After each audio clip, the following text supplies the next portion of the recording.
74 is a year that we cannot forget. Sorry.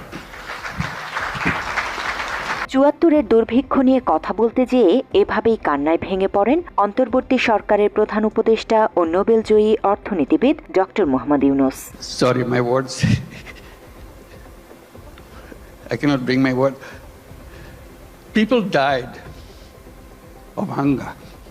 যে দুর্ভিক্ষের দুর্দশা নিয়ে কথা বলতে যেয়ে আবেগাপ্লুত হয়ে পড়েন মোহাম্মদ ইউনূস, সেই দুর্ভিক্ষের কারণ কি ছিল? কেন খাদ্যের অভাবে লাখ লাখ মানুষ মারা যায় সে সময়?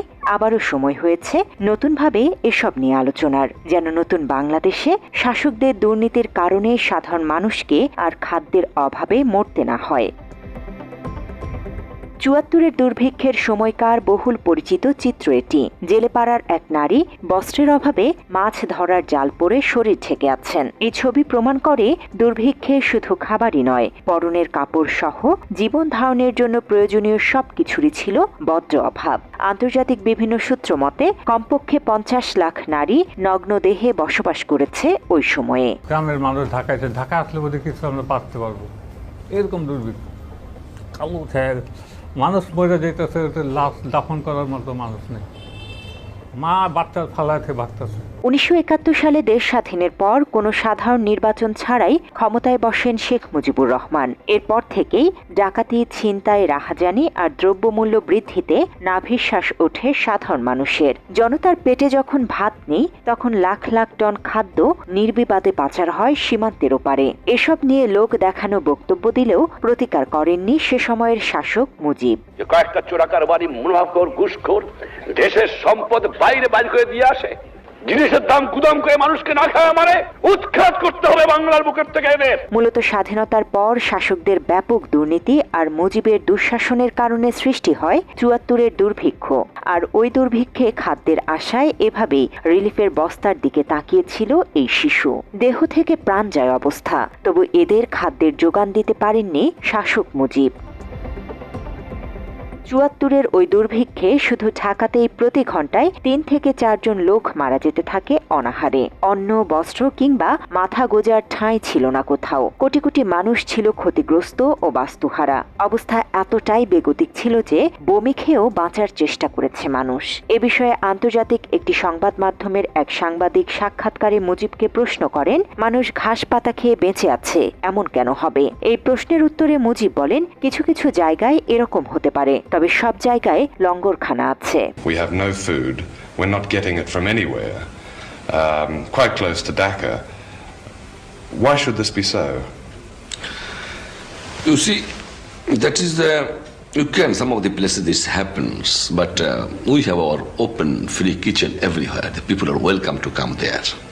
And they have come. সে সময়ে সরকারি হিসেবে বলা হয় ২৭,০০০ মানুষ মারা গেছে দুর্ভিক্ষে। তবে বিভিন্ন গবেষণা থেকে জানা যায় ওই দুর্ভিক্ষে ৪০ লাখের মতো মানুষ মারা যায়। না খেয়ে মানুষ মারা যাওয়ার সঠিক তথ্য অস্বীকার করেন Sheikh Mujib. We have already declared in the parliament that around 27,000 people have died by starvation and by disease. We have not hid anything from anybody. It's a fact, natural calamities.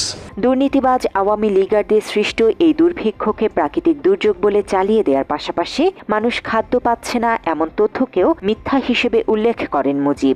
Many people, perhaps tens of thousands of people, are simply not getting food in this country. It's not correct. Then 27,000 people could not even die. The people expected that few millions people will die. By we have fought it. Sheikh Mujib ৭৪-এর দুর্ভিক্ষ নিয়ে মিথ্যাচার করলেও আন্তর্জাতিক বিখ্যাত ব্যক্তিবর্গ নানা সময়ে করুণ সত্য প্রকাশ করেছেন। নোবেল বিজয়ী ভারতের অমর্ত্য সেন তার প্রভার্টি অ্যান্ড ফেমিনেস বইয়ে ৭৪-এর দুর্ভিক্ষ নিয়ে লিখেছেন, সরকারি পর্যায়ে ব্যাপক দুর্নীতি ও রাজনীতিবিদদের লুটপাটে সাধারণ মানুষের জীবন দুর্বিষহ হয়ে পড়েছিল। ডক্টর অমর্ত্য সেন তার বইয়ে আরও লিখেছেন, খাদ্য আমদানির ওপর নির্ভরশীল সরকার দেশে তীব্র দুর্ভিক্ষ হওয়া সত্ত্বেও খাদ্যশস্য আমদানিতে সাফল্য দেখাতে পারেনি। ১৯৭৩ সালের তুলনায় ১৯৭৪ সালে কম খাদ্যশস্য আমদানি হয়েছে। শুধু তাই নয়, বাংলাদেশের অর্থনীতির জন্য প্রয়োজনীয় ২ মাস সেপ্টেম্বর ও অক্টোবরে খাদ্য আমদানিতে ব্যাপক ঘাটতি ঘটেছিল। মাত্র ৩০% টাকায় জমির মালিক হয়ে নতুন বাংলাদেশের গড়ে তোলার স্বপ্ন দেখা বাংলা বসতি। এছাড়া অমর্ত্য সেন তার বইয়ে আন্তর্জাতিক কূটনীতির প্রসঙ্গ তুলে ধরেন। তিনি বলেন, তখন কিউবাতে পাট রপ্তানি করার জন্য বাংলাদেশকে খাদ্য সহায়তা বন্ধ করে দেয় আমেরিকা। ওই সময় দেশটি বারবার পাট রপ্তানি বন্ধে চাপ প্রয়োগ করলেও সেটি উপেক্ষা করেছিল শেখ মুজিবুর রহমানের সরকার। অনেকেই মনে করেন সেটি ছিল ভুল বাণিজ্য ও পররাষ্ট্রনীতি। সেই সঙ্গে খাদ্যশস্যের সুষম বন্টনের অভাব এবং দুর্নীতি স্বজনপ্রীতি ভারতে চোরাচালানি ছিল দুর্ভিক্ষের অন্যতম কারণ। তবে দুর্নীতি নিয়ে প্রকাশ্যে বক্তব্য দিলেও রাষ্ট্রপ্রধান হওয়া সত্ত্বেও মানুষের পেটে খাদ্যের যোগান দিতে পারেননি মুজিব।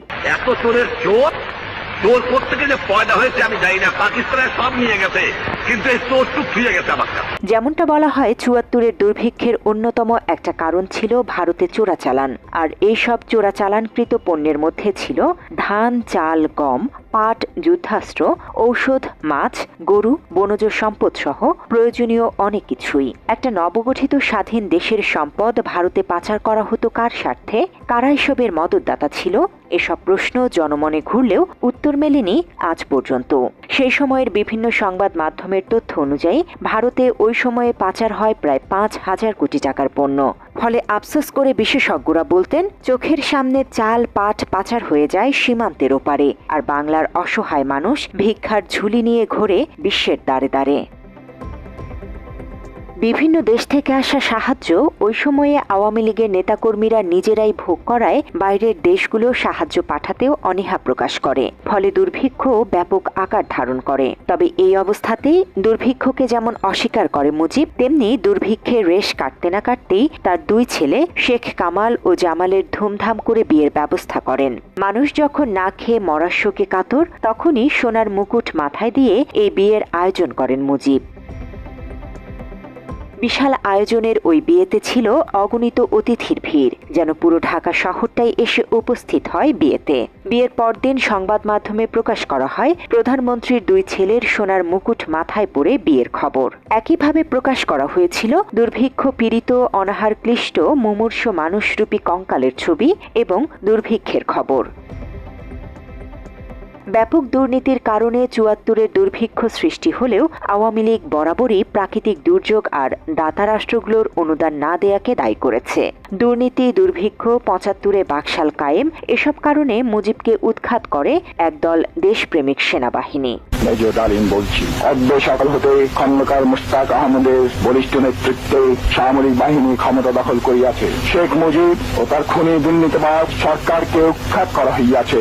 এখন হতে সারা দেশে সামরিক আইন জারি করা হলো। উৎখাতের পর প্রধানমন্ত্রীর দায়িত্ব নেয়া খন্দকার মোশতাক মুজিবকে বহুরূপী বলে মন্তব্য করেন।